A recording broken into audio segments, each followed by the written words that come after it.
বাবা, আমার হিরো, আমার ছেলে, সে গিয়ে তার বাবার কাছে দাঁড়ালো।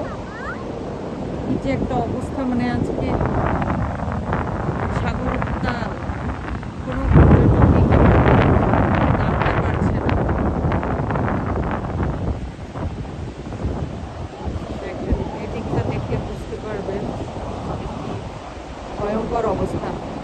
সবার প্রতি অনুরোধ থাকবে, যারা কক্সবাজারে আছেন কিংবা যে কোনো সাগরের কাছেই আপনারা যান না কেন, সি বিচে যখন যাবেন তখন এই ব্যাপারগুলো খেয়াল রাখবেন।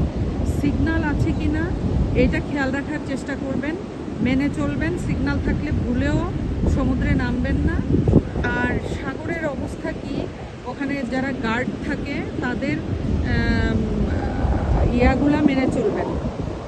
তারা যেটা বলে সেইটা, সিকিউরিটিটা, নিজেদের সিকিউরিটি আসলে নিজেদের রক্ষা করে চলতে হবে।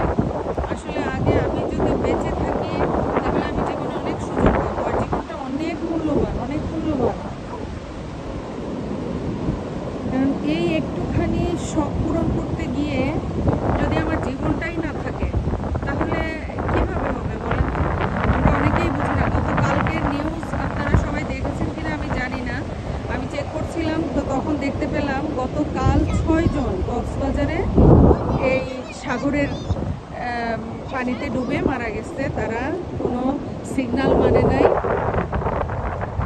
সিগন্যাল যেটা ছিল তারা অমান্য করে ডেঞ্জার জোনে তারা চলে গিয়েছিল। বাবা ছেলেকে রক্ষা করতে গিয়ে বাবার জীবনেরও সলিল সমাধি করছে। আল্লাহ মাফ করুন।